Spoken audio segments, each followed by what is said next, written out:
Hey guys, so today I am joined by, I think it's called Stumptown Coffee Cold Brew. As many of you know, I live in Seattle, and I think that's appropriate for this video because today I'm going to be discussing why I'm moving away from Seattle. A lot of people have asked me why I'm moving away because Seattle has a lot of good things to offer. It's a beautiful city. The Pacific Northwest in general is just gorgeous. But I've just found, at least for me in this stage of life, it isn't really for me. And there's a number of reasons why. I would say the main reason is all of my friends and family are not living in Seattle. I mean, besides the only family that I have here is my aunt and my cousin. So besides that, I don't have any family here. So that's really hard.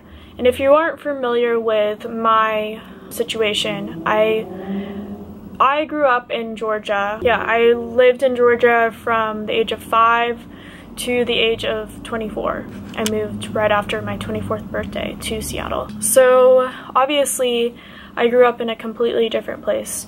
And if you aren't familiar with the map of the United States, it's basically diagonal, almost 3,000 miles away from Georgia. So basically what I did was I got a job.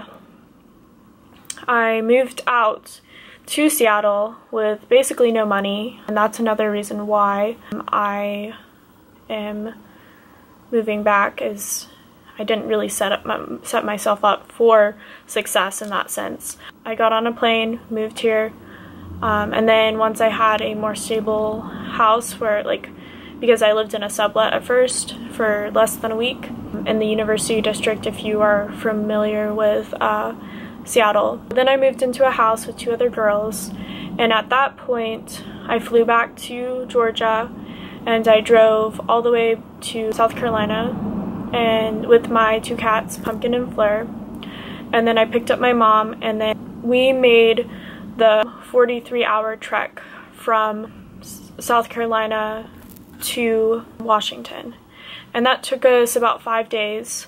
That being said, I didn't have any friends here before I moved here. I actually planned that I was going to move to either Seattle or Portland in the middle of July. I was actually in Germany dog sitting my best friend's dog while she was on her honeymoon. I applied to some jobs and then I ended up getting a job.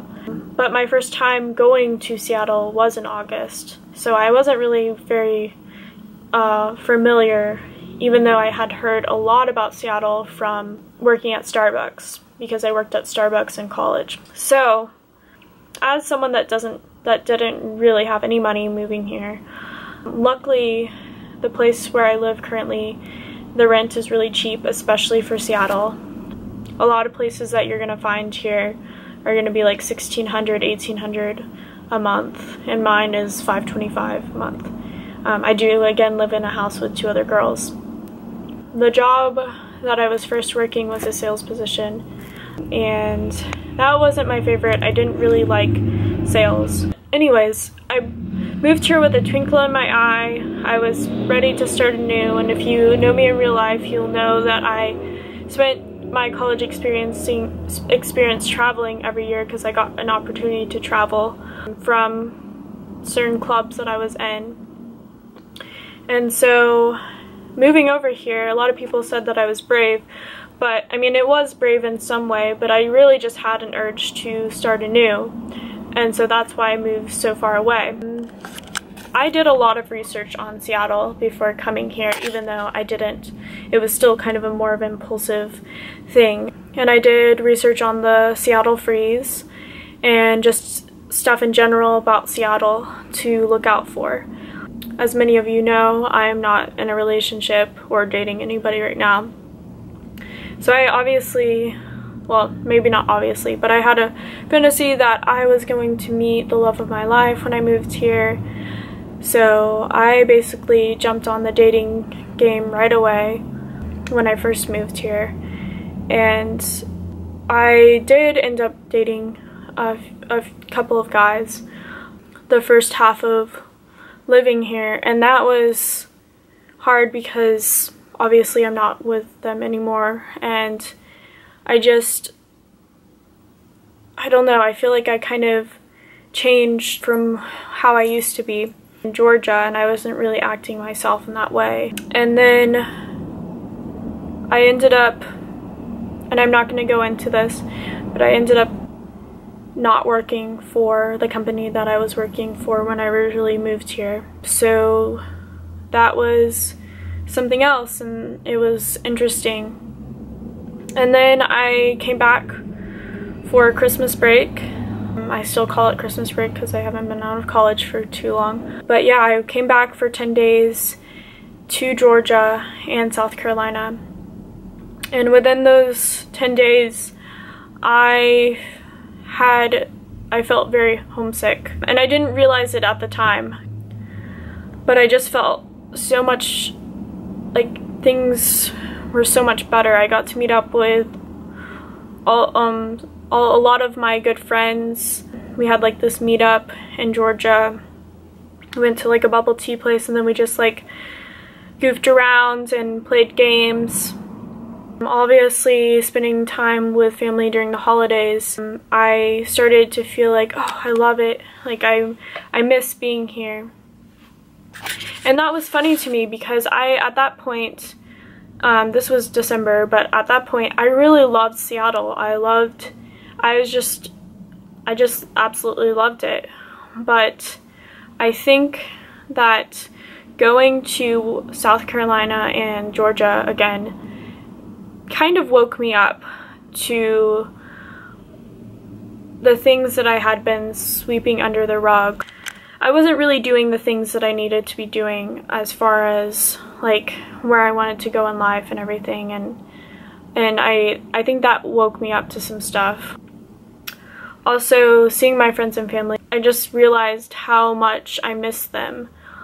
And then I came back in the end of December back to Seattle.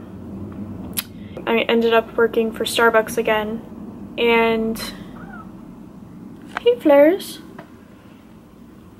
little Fleurs in the little video, very good girls. Ended up working for Starbucks again, and I decided to try to make some friends here, so I ended up downloading Bumble, and I didn't use it. I was using it for dating earlier, like the first 5 or 6 months that I lived in Seattle, but this time I just really used it for making friends. I met 2 girls on there, and both of them are amazing, but through one of the girls I ended up meeting more friends. I kind of referenced that group of people in my previous video about what INFJs hate. And yeah, that was good for a while and stuff. And yeah, it was definitely nice to have friends and feeling more connected. But it wasn't the same kind of friendships that I was used to in Georgia. And as some of you know, in early March, I think it was the 3rd or the 4th, I actually got shingles. And if you're not familiar with how you get shingles, there's different ways, but for me, I got shingles because I had chickenpox at 10 months old, and also severe stress can cause it. And I tend to bottle up my stress. I don't really show that I'm stressed to other people, so I just keep it in my head, and it kind of is, I loop my thoughts about what I'm stressed about. And so I was stressed out, and so I ended up getting shingles, and I got it on my face. And some of you may know this because I kind of still have it in some of my other videos, but this area of my face, I have some scars from it, and basically this area of my head, I still have nerve damage because shingles affects the nerve, and it just appeared out of nowhere, and I didn't know that someone my age could even get shingles. So yeah, so that was really hard, and I was already kind of financially struggling, and then I got shingles, and I couldn't work for about 10 days because it wasn't contagious after like the first few days, but my face, I just looked so different. Like my whole face on the side, I have pictures, but I'm not going to show you guys because it's just too bad, but I just looked completely unrecognizable. On this side, my face was puffing up. I had like these just redness. It felt like my face was on fire or like an electric shock. I was getting electric shock pain on my head for a while, and I still have nerve damage, so it hurts. But at the time, I did have like my roommates help me out. They took me to the doctor and stuff, and I did have some of my friends come over and bring me food, which was really nice. But that being said, I don't really have any friends or family here, so that was really hard. And I guess that was the breaking point for me, the moment where I was just like, I want to get out of here. I want to leave. And yeah, and then after that, my sister ended up visiting me like a week or two later, so I was still in pain, and I was still on a lot of medication for that. So I wasn't really myself. So I couldn't really I did do a lot of touristy stuff with my sister, but it wasn't as much as I wanted to. And then about less than 2 weeks later, hey florist, little flowers. Less than 2 weeks later, two of my really good friends came to visit me, and they stayed with me. And that was another eye-opening moment for me. That's when I really determined that the friends that I had made in Seattle, or at least that larger group of friends, were not the people I really wanted to associate too strongly with. And not all of them, but a certain number of them. There were a lot of good people, and I have friends outside of that as well. But it really showed me that, yeah, I need to just kind of get away from those situations. But yeah, I know this is kind of, I always use this word rambly, but I hope that people are able to get a better perspective on why I'm leaving Seattle. Also, just to kind of address what I'm doing over the summer, I have gotten the opportunity from one of my mom's best friends to move to California for a couple of months, maybe 1 or 2 months. I don't want to be there too long because I want to move back to the East Coast as soon as possible. But the reason why this has been very helpful is I was trying to find an Airbnb because I'm going to be moving permanent, or in a more permanent situation in Greenville in August, but I wasn't able to find something temporary or an Airbnb that would allow cats. And some people are just like, oh, well, just leave your cats here in Seattle or just drop them off at a place. But it was going to be more expensive to board them or just different things, and I didn't really have anybody that was willing to take them in. So that was partly it.